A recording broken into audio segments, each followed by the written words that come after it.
जय हिंद दोस्तों। आज का वीडियो दोस्तों आप सभी को बहुत ज्यादा खुश कर देगा दोस्तों, क्योंकि आज के वीडियो में दोस्तों लगभग आपको वीडियो देखते देखते ही 60 नंबर की तैयारी करा दूंगा इंग्लिश की। ये मैं गारंटी कहता हूं। अगर ऐसा नहीं हुआ तो कमेंट बॉक्स खाली है, वहां पे जितना चाहे उतना मर्जी गाली देके आप चले जाना, लेकिन वीडियो को भरोसा करके अंत तक देखिए। मैं आपसे वादा करता हूं कि वीडियो खत्म होते होते ही आपको बहुत सारा कुछ तैयार हो जाएगा। जैसे आपका पैसेज सॉल्विंग करने का ट्रिक, जो 15 मार्क्स का सेक्शन ए में पहला क्वेश्चन पूछा जाता है दोस्तों। आपको लगता होगा कि नॉर्मल जो क्वेश्चन में वर्ड दिए जाते हैं उसको हम मिला करके लिख लेंगे तो आंसर हो जाएगा। नहीं दोस्तों, अलग ट्रिक है, पैसेज सॉल्व करने का तरीका होता है।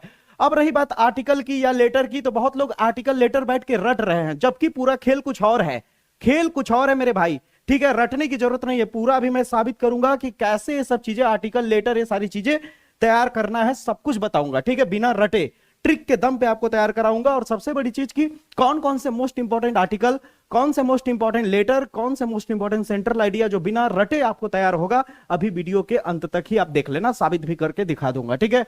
तो सबसे पहले देखो आपको क्या क्या इस वीडियो में बताने वाला हूं, जो कि 15 नंबर का अनसीन पैसेज सॉल्व करने का ट्रिक बताऊंगा, आर्टिकल आपको बताऊंगा 10 नंबर का, लेटर 10 नंबर का बताऊंगा, बिना रटे ट्रिक से आंसर कैसे लिखा जाता है, बिना रटे आंसर को कैसे लिखा जाए, कैसे आंसर को हैक किया जाए कि एग्जामिनर भी पकड़ ना पाए और में फुल मार्क्स दे करके जाए, ठीक है। फिर उसके बाद सेंट्रल आइडिया, यानी अगर पूरे को अगर काउंट कर लिया जाए तो आप गौर से देखो तो 20 20 40 40 15 40 15 55 और 4 नंबर का सेंट्रल आइडिया, यानी कुल मिलाकर के 59 नंबर, यानी लगभग 60 नंबर की तैयारी इस वीडियो में आपकी कराने वाला हूं। तो बिना देर के आइए शुरुआत करते हैं। सबसे पहले लेटर के ऊपर चलते हैं दोस्तों। अगर आपको कोई लेटर रटने को बोल रहा है तो आप गलत लोग को फॉलो कर रहे हो। लेटर रटा नहीं जाता है। आजकल के 8 और 9th क्लास के बच्चों को लेटर तैयार रहता है, क्योंकि उन्हें ट्रिक पता होता है। तो लेटर कैसे आप तैयार करोगे, ध्यान से समझो। सबसे पहले लेटर लिखने का तरीके पे जाऊं उससे पहले आपको बता दूं कि 12th क्लास में लेटर 2 लोगों पे पूछा जाता है। बोर्ड एग्जाम में जो पहला लेटर आता है वो एडिटर के ऊपर आता है, जो कि न्यूज़पेपर में पब्लिश करने के लिए आप लिखवाते हो। दूसरा या तो प्रिंसिपल को, जो कि प्रिंसिपल की अगर बात करूं तो 10% चांसेस होता है आने का। बोर्ड एग्जाम में 90% चांसेस एडिटर पे लेटर पूछा जाता है। अब कैसे आपको लिखना है सब कुछ मैं बताऊंगा। सबसे पहले शुरुआत करते हैं एक एग्जांपल से। जैसे मैंने एक लेटर लिया है यहां पे कि write a letter to the editor of newspaper about the frequent break down of electric supply in your locality, यानी हमारे लोकेलिटी में, हमारे मोहल्ले में बिजली कट की बहुत समस्या है।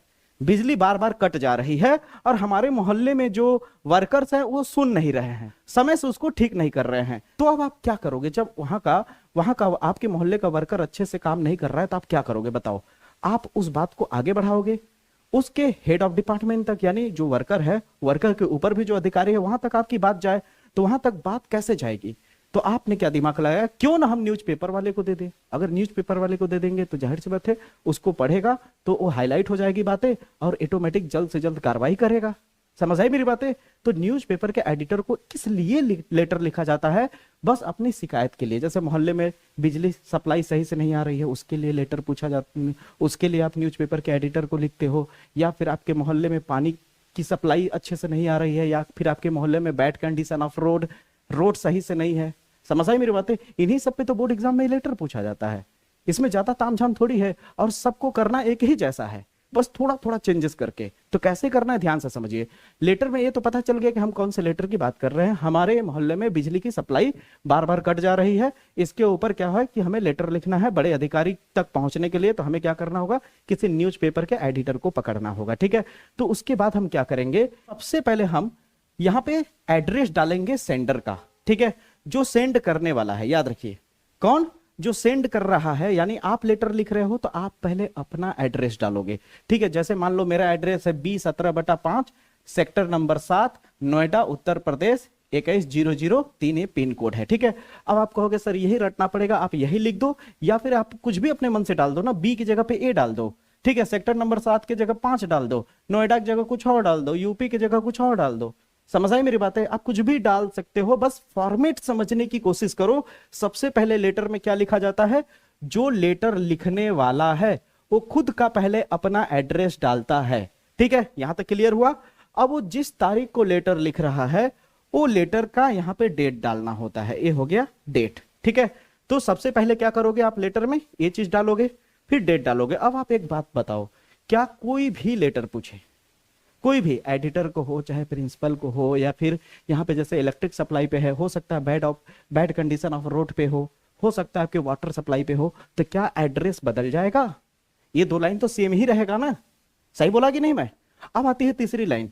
जब तीसरी लाइन में आपको क्या लिखना होगा, तीसरी लाइन में हर बार कोई भी लेटर पूछे, अगर न्यूज़पेपर के एडिटर को अगर आप लेटर लिख रहे हो तो ये वाला एकदम रट्टा मार लो दोस्तों कि the editor times of India. आप जिस एडिटर को लिख रहे हो, अब एडिटर का एड्रेस डालोगे, यानी रिसीवर का एड्रेस, किसको आप भेज रहे हो, तब ना पोस्ट ऑफिस वाला, तब ना पोस्टमैनवा को पता चलेगा कि हमें कहां ले जाके भेजना है। तो यहाँ पे किसका एड्रेस होगा? रिसीवर का, जिसको आप भेज रहे हो। किसको भेज रहे हो? न्यूज़पेपर के एडिटर को। तो यहाँ पे लिखोगे द एडिटर, ठीक है। अब वो किस न्यूज़पेपर का एडिटर है? तो टाइम्स ऑफ इंडिया का है। कहाँ का है? टाइम्स ऑफ इंडिया का। और उसका पता कहाँ है? दिल्ली। और क्या कहते हैं यहाँ पे, इसका पिन कोड है, ठीक है। इस तरह से आप अपने मन से कुछ डाल दो ना यार, यहाँ पे आपको कुछ भी डाल दो ना, यहाँ पे दिल्ली की जगह कुछ भी डाल दो ना। न्यूज़पेपर बहुत सारे हैं, टाइम्स ऑफ इंडिया है, दैनिक जागरण है, दैनिक भास्कर है, बहुत सारे हैं, तो आप अपने हिसाब से डाल सकते हो। लेकिन क्यों रिस्क लोगे? जो मैं लिखा हूं वही लिख देना। सही बोला कि नहीं? जो लिखा वही लिख देना। अब आपको लेटर कुछ भी देगा, आप यही लिखना। अब बताओ तीन चीज बदलेगा क्या? कुछ भी लेटर पूछा, चाहे इलेक्ट्रिक सप्लाई पे पूछा, चाहे बैड कंडीशन ऑफ रोड पे पूछा, चाहे वाटर सप्लाई पे पूछा, किसी पे भी पूछा, ठीक है। या फिर फ्लडिंग पे आ गया, यानी जैसे नहीं होता है कि बाढ़ हो जाता है मोहल्ले में, उसके लिए हो गया, ठीक है। तो क्या ये चीज बदलेगा? नहीं बदलेगा, ठीक है। क्यों लिख रहे हो आप लेटर? बता दिया, क्योंकि न्यूज़पेपर का एडिटर जब लेटर अपने न्यूज में पब्लिश करेगा तो उसका हेड ऑफ डिपार्टमेंट, यानी वो जो वर्कर है उसका बड़ा अधिकारी जब उसे पढ़ेगा तो तुरंत एक्शन में आ जाएगा। समझ आई मेरी बातें? इसलिए लिखा जा रहा है। यहां तक खेला समझ आया कि नहीं? यहां तक समझ आया। फिर अगली लाइन में जो लिखोगे, सब्जेक्ट डालोगे। सब्जेक्ट का मतलब होता है कि किस बारे में आप लेटर लिख रहे हो, क्या आपको दिक्कत है। तो यहाँ जो लिखा है ना, वही चीज ये उतारना होता है यहाँ पे, ठीक है ना। बस ये है कि इसे शॉर्ट फॉर्म में उतारना होता है। ये जो पूरा इतना बड़ा सा है, उसे छोटे से में आपको प्रॉब्लम बताना होता है कि आपकी प्रॉब्लम क्या है। तो हमारी प्रॉब्लम क्या है? Problem of electric supply. हमारी प्रॉब्लम क्या है? Problem of electric supply, problem of water supply, problem of bad condition of road. जो भी आपकी प्रॉब्लम है यहाँ पे आप लिख दो। ओके, अब यहां तक क्लियर हुआ या नहीं? इसके बाद आप लिखोगे डियर सर या डियर मैम, जिसको भी आप लिख रहे हो। यहां भाई थोड़ा बहुत रिस्पेक्ट देना पड़ेगा ना। जब यहां तक आप पहुंच जाओगे तो 10 नंबर के लेटर में, कितना? 10 नंबर के लेटर में आपने 5 मार्क्स का काम कर लिया। आपको लग रहा है कि मजाक कर रहा हूं, मैं सच कह रहा हूं कि इतने पे आपको 5 मार्क्स मिल गया। क्योंकि फॉर्मेट सही होगा, लिखने का तरीका सही होगा, तो आपको मार्क्स कोई नहीं काट पाएगा। समझ आई मेरी बातें? तो यहां तक आपको क्लियर हो गया। अब इसके बाद ही स्टूडेंट बहुत फंसते हैं। इसके बाद ये जो यहाँ पे लंबा सा भाषण लिखा हुआ है, बहुत लोग सोचते हैं यार इसे तो पक्का रटना पड़ेगा। क्यों रटोगे मेरे भाई? कोई भी लेटर लिखो, शुरू में तुम यहां से यहां तक चिपका दो, सेम यहां से यहां तक। कहोगे कैसे सर? अच्छा बताओ, आप जब लेटर लिख रहे हो तो लेटर लिखने वाला अपना एड्रेस बताता है। लेटर लिखने वाला क्या करता है? अपना एड्रेस बताता है। जैसे यहाँ पे क्या लिखा हुआ है कि I am resident of Noida Uttar Pradesh. मैं कहाँ का निवासी हूँ? नोएडा उत्तर प्रदेश का। तो तुम लेटर जब लिख रहे हो तो इलेक्ट्रिक सप्लाई पे लेटर लिख रहे हो तो आपका ये एड्रेस है, ठीक है। तो आप जब बैड कंडीशन ऑफ रोड पे लिखोगे तो एड्रेस अब चेंज हो जाएगा? नहीं ना, एड्रेस तो वही रहेगा ना। तो एड्रेस वही डालना है। तो हर बार इतना चिपका सकते हो। तो इतना तो ऐसे ही तैयार हो गया। तैयार हुआ कि नहीं? हाँ, I am resident of Noida Uttar Pradesh, I am resident of Noida Uttar Pradesh, I am resident of Noida Uttar Pradesh. यही चीज आप डाल देना। समझ आई मेरी बातें? आप अपना एड्रेस डालना हो तो डाल सकते हो, कोई दिक्कत नहीं है। फिर उसके बाद यहाँ पे क्या है? I am writing a letter. अब ये बता रहा है कि मैं क्यों लेटर लिखा हूं। I am writing a letter to show problem, यानी जो मैं लेटर लिख रहा हूं अपनी प्रॉब्लम को शो करने के लिए। कौन सी प्रॉब्लम है भैया? About frequent breakdown of electric supply. यहां तक फिर से आप चिपका सकते हो। कोई भी लेटर हो, यहां तक। कहां तक? ये आपके फोन पर हनुमान जी का लाइव वॉलपेपर है, ऐसा लग लेटर हो, यहां तक। कहां तक? यहां तक, अबाउट तक, ठीक है। अबाउट तक पूरा सेम चिपका सकते हो, ठीक है। कि I am writing a letter to show problem about. अब जैसे यहां पे लिखा है frequent breakdown of electric supply, ठीक है। अगर आपका बैड कंडीशन ऑफ रोड है तो यहां पे क्या लिखोगे? Problem about bad condition of road, ठीक है, बैड कंडीशन ऑफ रोड। अगर आप वाटर सप्लाई के बार बार पानी आपके मोहल्ले में कट जा रही है, पानी की जो सप्लाई है बार बार कट जा रही है, तो यहाँ पे क्या लिखोगे, frequent break down of water supply. Electric हटा दोगे, बस इलेक्ट्रिक हटा दोगे, बाकी यहाँ तक बताओ, 2 लाइन अपने आप तैयार हो गया। हुआ कि नहीं? मैंने वादा किया था ना कि रटाऊंगा नहीं। यह वीडियो आपका one of the best video हो जाएगा। बस जैसे कह रहा हूं फॉलो करते जाओ, ठीक है। यहां तक क्लियर हुआ? जब यहां तक हो जाएगा तो यहां से मैंने चेंज कर दिया। यहां से अब देखिए क्या कह रहा है, कलर इसलिए चेंज किया ताकि एक एक सेक्शन आप समझ सको। फिर अगले में जब यहां तक आप पहुंच जाओगे, यहां तक आप जब पहुंच जाओगे तो उसके बाद आप क्या लिखोगे, थोड़ी सी न्यूज़पेपर के एडिटर को थोड़ी बहुत क्या कहते हैं, अपनी प्रॉब्लम बताते समय अपनी दुख जताओगे ना, ताकि उसको भी थोड़ा सा मोह दया लगे। तो यहाँ पे अपने दुख जताया गया है कि we are in a difficult situation, people has to face many difficulties of frequent breakdown of electric supply. यानी कह रहा है कि जब इलेक्ट्रिक सप्लाई बार बार जब कट जा रही है तो हमारे यहाँ के मोहल्ले के जो लोग हैं उन लोगों को बहुत ज्यादा डिफिकल्टी का सामना करना पड़ रहा है। यही चीजें आप सेम चिपका सकते हो, वाटर सप्लाई हो चाहे बर्ड कंडीशन ऑफ रोड हो। पॉइंट है मेरी बात में? आप बस क्या कहते हैं, इलेक्ट्रिक सप्लाई हटाते जाओ, इलेक्ट्रिक की जगह वाटर लिखते जाओ, और अगर बैड कंडीशन ऑफ रोड है तो बैड कंडीशन ऑफ रोड लिखते जाओ, बाकी सब सेम चिपका सकते हो। क्योंकि बैड कंडीशन ऑफ रोड होगा तो भी आपके मोहल्ले में लोगों को प्रॉब्लम आएगा, डिफिकल्टी का सामना करना पड़ेगा। पानी बार बार कटेगा तो भी वही करना पड़ेगा, तो शब्दवा तो दोनों में वही रहेगा ना। तो एक बता रहा हूं, 3-3 4-4 लेटर तैयार होते जा रहे हैं। हो रहा है कि नहीं? बोला था ना मैंने। बस जैसे बता रहा हूं समझते जाओ, वीडियो को बिना भगाए देखना, नहीं तो बहुत चीजें मिस कर दोगे आप, ठीक है। अब यहां तक हो गया। यहां तक होने के बाद आपको क्या करना है, उसके बाद क्या लिखना है। अब यहां तक जब अपनी प्रॉब्लम शो कर दोगे, थोड़ी बहुत उदास भरी चीजों को लिख दोगे ताकि वो थोड़ा खुश हो जाए कि हाँ यार सच कह रहा है बेचारा, बड़ा प्रॉब्लम में है, ठीक है। जब वहां तक हो जाए तो उसके बाद यहाँ पे क्या लिखना, अब तुम क्या करोगे, उसको थोड़ा सा प्रेस करोगे कि मैं आशा करता हूं कि आप मेरी चीजों को लिखेंगे अपने न्यूज़पेपर में, ठीक है। तो यहाँ पे देखो लिखा है, I want you to publish. हाँ, मैं चाहता हूं कि आप क्या करो, पब्लिश करो। किसको? This thing in our newspaper, अपने न्यूज़पेपर में, ठीक है। मेरी प्रॉब्लम को आप अपने न्यूज़पेपर में क्या करो भैया, पब्लिक करो, ठीक है। फिर कहता है, so electric supply department could take any action, ताकि इलेक्ट्रिक डिपार्टमेंट का कोई अधिकारी देखे और टेक एनी एक्शन, यानी उसके बाद वो कोई एक्शन ले। पॉइंट समझ आ रहा है? तो यहां पे सब चीज वही लिख सकते हो, बस यहां पे डिपार्टमेंट चेंज होगा। वाटर सप्लाई वाला है तो वाटर सप्लाई का डिपार्टमेंट चेंज होगा, बैड कंडीशन ऑफ रोड होगा तो नगर निगम वाला होगा। समझ आई मेरी बातें? चीजें वही है। फिर उसके बाद ये लाल वाला जो मैंने लिखा है, इस सब में फिर से चिपका सकते हो, सब में। अब कहोगे कैसे सर जी? देखिए, I shall be eagerly waiting for action to taken.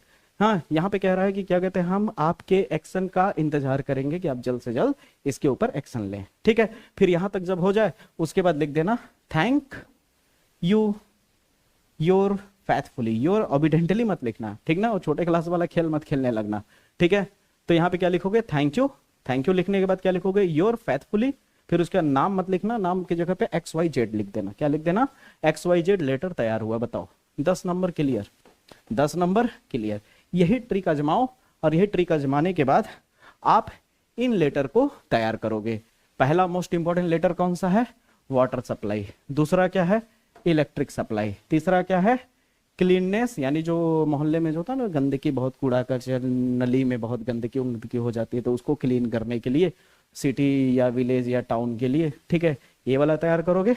अब फ्लड यानी जो बाढ़ होड़ा जाता है उसके ऊपर पक्का गारंटी है इनमें से आपका आएगा, यह मैं चैलेंज करता हूं, पक्का। बस आप मेरी बात मान करके आप तैयार करो, ठीक है। यहां तक क्लियर हुआ? कैसे क्या करना है समझ आया? अब चलते हैं दोस्तों अगले पे, सेंट्रल आइडिया कैसे तैयार किया जाए।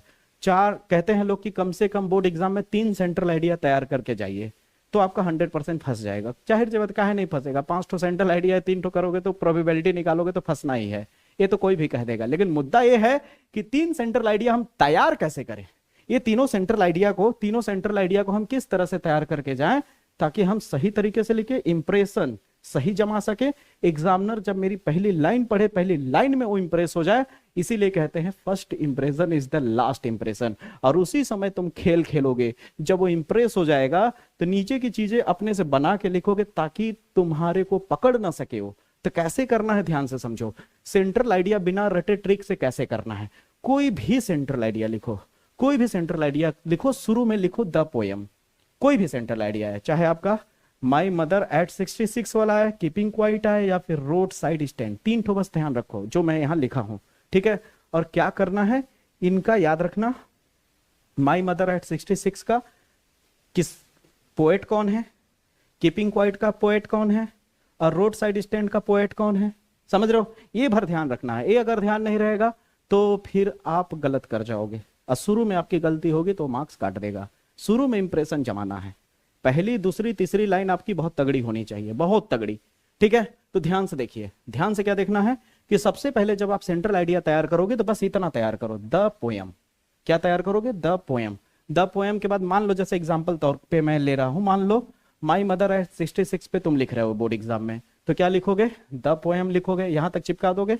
फिर उसके बाद वो जो पोयम लिख रहे हो उसका नमवा यहाँ पे डाल देना। क्या लिखोगे, the poem my mother eight 66, यहां तक लिख लोगे। फिर उसके बाद हैज बीन सब में लिखना, ठीक है। Has been written by, has been written by, बस इतना याद रखो, has been written by, has been written by. फिर उसके बाद राइटन बाई की जगह पे यहाँ पे जो खाली जगह दिया है कमला दास लिख देना। क्या लिख देना, कमला दास, ठीक है। यहां तक लिख पाओगे या नहीं बताओ। 2 लाइन क्लियर हो गया, 2 लाइन तैयार हो गया सेंट्रल आइडिया। चाहे आपका कीपिंग क्वाइट हो, चाहे आपका रोड साइड स्टैंड हो, कोई भी आप यहाँ पे चिपका दो। तैयार हुआ कि नहीं 2 लाइन, क्लियर हुआ कि नहीं 2 लाइन। बोला ना मैंने कि वीडियो देखते देखते ही बहुत कुछ तैयार कर दूंगा, तैयार करा दूंगा। और उसके बाद जो वीडियो के अंत में आपको एक ऐसी सरप्राइज दूंगा कि आप उस सरप्राइज को सुन करके आप दंग भी रह जाओगे, और उस सरप्राइज को सुन के आपको बहुत खुशी होगा। क्यों, कैसे खुशी होगा वो मैं बताऊंगा, ठीक है। तो ध्यान से समझो, जब यहां तक आप लिख लोगे, कमला दास लिख लिया, फिर उसके बाद लिखना central idea of the poem is, central idea of the poem is. यहां तक लिखने के बाद यहां तक जो व्हाइट वाला लिखा है, व्हाइट वाला का मतलब सब में सेम लिखना है यहां तक, ठीक है। फिर उसके बाद याद रखिए, इन तीनों की कहानी भर अच्छे से याद रहना चाहिए। जैसे कि माई मदर एट 66 आपको पता ही होगा, उसमें कमला दास, उनकी जो कमला दास जो होती है वो क्या कहते हैं, उनकी माता जो होती है बहुत बुजुर्ग हो जाती है, और जब एयरपोर्ट पे जब जाती है तो है अपने माँ से बिछड़ रही है। तो कमला दास को बड़ा डर लगता है यार कि अब मेरी माँ बुजुर्ग हो गई है, अब क्या मैं दोबारा इससे मिल पाऊंगी या नहीं मिल पाऊंगी। समझ रहे हो, थोड़ा बढ़िया कहानी है, ठीक ना। तो कहानी आपको समरी पता होना चाहिए, यानी मोटा मोटी तौर पे पता होना चाहिए कहानी में एक्चुअली में हो क्या रहा है, तब ना आप बना के लिख पाओगे, ठीक है। तो उसके बाद क्या करना है, यहाँ पे देखो कहानी का मेन चीज लिखना कि मेन मुख्य रूप में वहां पे हो क्या रहा है। तो कहानी में, इस कहानी में उम्र की बात हो रही है कि उसकी माँ अब बुजुर्ग हो रही है, अब बुजुर्ग हो रही है, बीमार हैं, उनके चेहरे पे झुर्री आ गई है, ठीक ना। इन सब चीजों को देख करके कमला दास उदास है, समझ रहे हो। तो यहाँ पे प्रॉब्लम लिखना, जब यहाँ पे द पोयम इज लिख लेना, उसके बाद यहाँ पे क्या लिखा है, ageing and the fair of losing, यहाँ फेयर लिखा गया, फेयर है, ठीक ना, fair of losing her mother, ठीक है। पोएट जो है वो क्या है, फेयर यानी डरी हुई है अपने माँ को खोने को लेकर के। क्यों, क्योंकि उसकी एजिंग प्रॉब्लम को देख रही है, कि उसकी बढ़ती उम्र को लेकर के, उसकी बढ़ती उम्र को लेकर के, ठीक है। यहां तक आपको ये चीज लिखना है। फिर उसके बाद क्या है, the poet mother her passing through her old age, ठीक ना। उसकी उम्र जो जिस तरह से बुढ़ापे की तरफ वो जा रही हैं, उस चीज को लेकर के पोएट जो है घबराई हुई है। समझ आई मेरी बातें। उसके बाद यहाँ मैं डैश डैश लिखा हूँ। डैश डैश का मतलब होता है जब यहाँ तक तुम खेल खेल लोगे ना, यहाँ तक जब तुम खेल खेल लोगे तो उसके बाद उससे रिलेटेड तुम बना बना करके 2 लाइन और लिखना होगा, क्योंकि 1 line 2 line 3 line 4 line 2 line और लिख दोगे, 6 लाइन में आपका काम हो जाएगा। सेंट्रल आइडिया आपको 2 पेज नहीं लिखना होता है, आधा पेज ही लिखना होता है। समझ आई मेरी बातें। तो सेंट्रल आइडिया आपका हो जाएगा और 4 नंबर आपको आराम से मिल जाएगा। ये काम सब में करना है, तो क्या आप आसानी से कर पाओगे, चाहे आपका माई मदर एट 66 हो, चाहे कीपिंग क्वाइट हो, चाहे रोड साइड स्टैंड। आपको करना क्या है, बस इनकी कहानी को थोड़ा समझना, इनकी कहानी को, और इतने बड़े क्लास में हो थोड़ा बहुत तो बना के लिख ही लोगे इंग्लिश में, ठीक है। दिस दैट अपना बना लेना, ठीक है। यहाँ तक क्लियर हुआ। जब यहाँ तक क्लियर हो जाएगा तो आपका 4 नंबर 100% फिक्स हो जाएगा। तो 10 नंबर और 4 नंबर मिला कितना हो गया आपका, 14 नंबर की तैयारी करा दिया मैंने। अब आती है बारी फिर से 10 नंबर की आर्टिकल पे, ठीक है। अब आर्टिकल कैसे लिखा जाए, तो आप याद रखिए बच्चों वाला तरीके से आर्टिकल अब नहीं लिखोगे। अगर आप सोच रहे हो पहले मैं इंट्रोडक्शन हेडिंग डालूंगा, फिर उसके बाद लिखना शुरू करूंगा, लिखते लिखते लिखते लिखते खत्म हो जाएगा इतना, फिर उसके बाद अगला हेडिंग डालूंगा, फिर लिखूंगा, फिर अगला हेडिंग डालूंगा, फिर लिखूंगा, अगला हेडिंग डालूंगा, फिर लिखूंगा। ऐसे लिखोगे तो सब काट जाएगा, मार्क्स नहीं मिलेगा। तरीका बदल चुका है आर्टिकल का, ठीक है। अब आप 12th क्लास में ऐसे नहीं लिख सकते। तो आर्टिकल में क्या होगा, पहले आप कोटेशन लिखो इस तरह से। समझ आए मेरी बातें। आप इस तरह से पहले हाईलाइट करो, ठीक है। दो चीज याद रखो, कोई भी आर्टिकल आए, कोई भी, जैसे यहाँ पे मैंने एग्जांपल के तौर पे price rise in our country, यानी आपके देश में बढ़ती महंगाई को लेकर के आर्टिकल है ये, ठीक ना, बढ़ती महंगाई को लेकर के आर्टिकल है। तो बढ़ती महंगाई के ऊपर अगर आर्टिकल आ गया, जैसे एग्जांपल दे रहा हूं मैं, ठीक है, इसके बाद कौन सा तैयार करना वो भी बताऊंगा, ठीक है। तो सबसे पहले आप एक डब्बा बनाओगे इस तरह से ब्लैक कलर से, ठीक है। जैसे मान लो ये आपका एग्जाम का पेपर है, ठीक है, ऊपर में हेडिंग डाल दिया इस तरह, प्यारा सा हेडिंग भी डालना जरूरी है ताकि हाईलाइट कर सको आपकी कौन से आर्टिकल को लिख रहे हो। फिर उसके बाद आपको क्या करना है, जब आप हेडिंग डाल दोगे तो हेडिंग डालने के बाद आप इस तरह से डब्बा बनाओगे, ब्लैक कलर में डब्बा बनाना, ठीक है। और यहाँ पे आपको अंदर में ब्लैक कलर में या फिर ग्रीन कलर में, यानी नीले पेन से अपना, सॉरी ग्रीन कह रहे हैं, नीले पेन से अपना यहाँ पे लिख लोगे। दो चीज, कोई भी आर्टिकल लिखोगे 4 हेडिंग कम से कम लिखना, जिसमें पहला हेडिंग और चौथा हेडिंग सब में सेम रहेगा, सब में यही चिपकाना।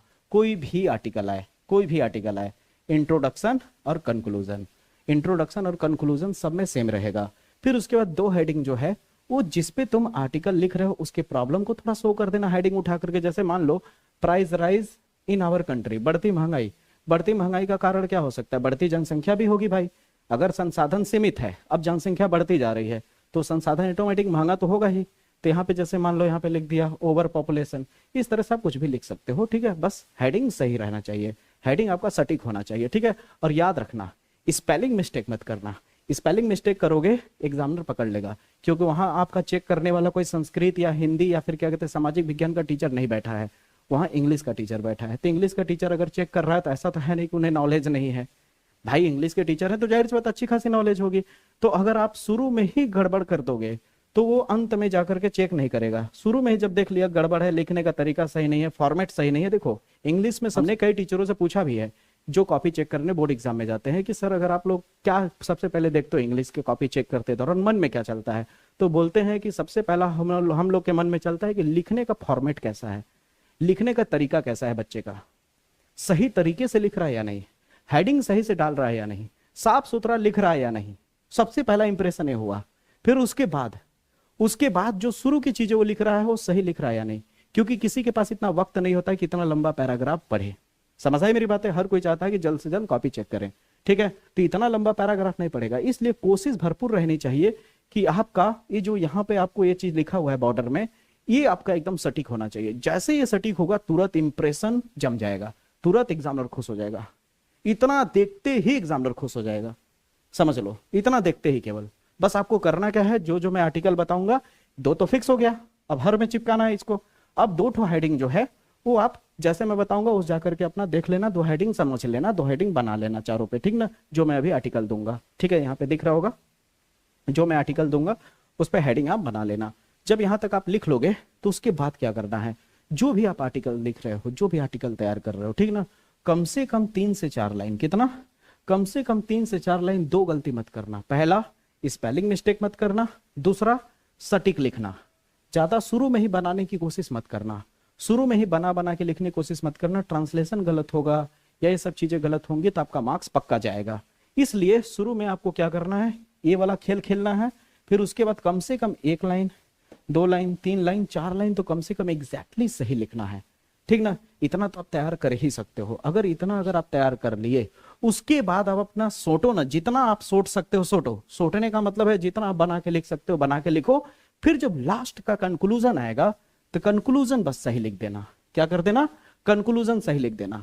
इतना अगर आप कर दोगे तो आप कम समय में आर्टिकल अच्छा तैयार कर सकते हो। नहीं तो मेरी बात अगर नहीं माने तो आप आर्टिकल एक ठो रटने में आपको बहुत समय चला जाएगा। और जान ही रहे हो गैपिंग बोर्ड एग्जाम में नहीं दिया है इस बार, यूपी बोर्ड में देखोगे तो गैपिंग नहीं दिया है। समझ आई मेरी बातें? मैं क्या कहना चाह रहा हूं कि आपको कम समय में तैयारी हो जाएगा अगर मेरी बातों को फॉलो करोगे, मेरी चीजों को फॉलो करोगे। तो यहां तक क्लियर हुआ है? नहीं, ईमानदारी से बताइए, दिल से बताइए, सच सच बताइए, यहां तक क्लियर हुआ? पक्की बात मानो। अब जब इस फॉर्मेट पे अगर आप लिखोगे, कम से कम देखो 1.5 पेज तो आराम से जाना, 1.5 पेज 2 पेज आपको लिखना पड़ेगा इस तरह की चीजों को, ठीक ना। तब जाके आपको अच्छा खासा मार्क्स मिलेगा, क्योंकि 10 नंबर का है तो कम से कम 2 पेज तो जाना है। तो इसको और इसको मिला करके आपका 1 पेज तो ऐसे ही हो जाएगा, ठीक ना। फिर उसके बाद अपना बना करके जो लिखोगे लिखना, उसी से रिलेटेड वर्ड लिखना, ठीक है। एग्जामिनर देखो चाहता है कि बंदा अपने लैंग्वेज में बना के लिखे, सही लिखे, टूटी फूटी लैंग्वेज में लिखे। कोई जरूरी नहीं कि एकदम एग्जैक्टली आपका वो ट्रांसलेशन आपका सही होना चाहिए, ऐसा कुछ नहीं होता है। मार्क्स अच्छा मिलेगा, बस राइटिंग अच्छा रखो, परफॉर्मेंस अच्छा रखो, प्रेजेंटेशन सही उनके सामने देना, टीचर के सामने, ठीक है। यहां तक जब हो जाएगा, उसके बाद आपको कौन कौन सा आर्टिकल तैयार करना है, मुख्य रूप से एक जो अभी मैंने बताया एग्जाम्पल के तौर पे, वो तो तैयार करोगे ही। इसके बाद आप इंपॉर्टेंस ऑफ गुड हेल्थ पे तैयार कर लेना। इंपॉर्टेंस ऑफ गुड हेल्थ का 2 हेडिंग निकाल लेना, ठीक ना। 2 तो आपको पता है क्या लिखना, ऊपर में इंट्रोडक्शन और नीचे में कंक्लूजन, और 2 हेडिंग अच्छा सा निकाल लेना, ठीक है। फिर उसके बाद role of women in modern India, ये सारे स्टार क्वेश्चन है, सारे स्टार क्वेश्चन है, सारे पॉपुलर क्वेश्चन है, ठीक है। फिर उसके बाद India performance at the Olympic game, ठीक है। इनमें से पक्का आपका पूछा जाएगा, आप मेरे ऊपर भरोसा करके आप आराम से तैयारी कर सकते हो, निश्चिंत होकर, कोई दिक्कत की बात नहीं है दोस्तों, ठीक है। जब यहां तक हो जाए तो उसके बाद आता है 20 से 22 नंबर का प्रश्न उत्तर पूछा जाता है। समझ आए मेरी बातें, सप्लीमेंट्री लिटरेचर ये सब मिला दिया जाए तो आपके 20 से 22 नंबर के प्रश्न उठाए जाते हैं, केवल प्रश्न उत्तर वाले, क्वेश्चन आंसर।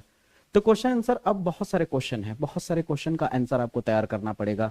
तो कैसे तैयार करें, तो यहाँ पे मैंने 2 सेक्शन बांटा है तैयार करने का। एक ऐसे स्टूडेंट जिनको रटना पड़ता है, जिनको क्या करना पड़ता है, रटना पड़ता है, इंग्लिश बिल्कुल उनको आता ही नहीं इंग्लिश मान के चलिए। और एक ऐसे स्टूडेंट जो एक बार पढ़ने के बाद अच्छे से लिख सकते हैं, एक बार पढ़ने के बाद अच्छे से लिख सकते हैं लेकिन फिर भूल जाते हैं, ठीक है। यानी कुल मिलाकर बोलूं तो इनको भी रटना पड़ता है, लेकिन इनकी वोकैबुलरी कुछ ठीक है, ये अपने से बना के लिखने का तरीका इनको पता है, और इनको बना के लिखने का तरीका नहीं पता है कि किस तरह से लिखें। तो आपको करना क्या है, देखिए जैसे आप मान लीजिए लॉन्ग आंसर आप तैयार कर रहे हैं, ठीक ना, लॉन्ग आंसर टाइप क्वेश्चन का आप आंसर याद कर रहे हैं। तो इस वाले को मैं बताता हूं पहले कि क्या करना चाहिए। जो है कि बना के लिखने का तरीका पता है, तो आप क्या करो, कम से कम लॉन्ग आंसर वो तैयार करो जो 3 साल से रिपीट हो रहे हैं, जो 3 साल से पेपर में रिपीट हुए क्वेश्चन है, ठीक है। जैसे 2025 में भी पूछा गया हो, 2024 में भी पूछा गया, 2023 में भी पूछा गया हो, ऐसे क्वेश्चन को आप उठाओ। ऐसे क्वेश्चन को उठाने के बाद आप क्या करो, लॉन्ग आंसर तैयार करो, शॉर्ट नहीं, ठीक है। लॉन्ग तैयार करोगे तो शॉर्ट अपने आप लिख लोगे बना करके, ठीक है। तो लॉन्ग आंसर में क्या करो, कम से कम आप 3 से 4 लाइन सटीक तैयार करो, 3 से 4 लाइन आप सटीक तैयार करो, और वो प्रश्न को समझो कि वो प्रश्न क्या कह रहा है, और उसके उत्तर को हिंदी में देखो क्या है, यानी उसकी कहानी को अच्छे समझ लो हिंदी में, समझ रहे हो। जैसे होता है ना, बहुत सारे ऐसे क्वेश्चन बैंक होते हैं कि जहां पे उसका आंसर दिया होता है और उस आंसर का नीचे तुरंत हिंदी भी दिया होता है, बहुत सारे मास्टरमाइंड में आपको देखने को मिल जाता है, ठीक है। तो आप क्या करना है कि आप उसके आंसर का हिंदी अच्छे से समझो कि ये प्रश्न कहना क्या चाह रहा है, इस प्रश्न को समझ लो कि हाँ ये प्रश्न ये कह रहा है।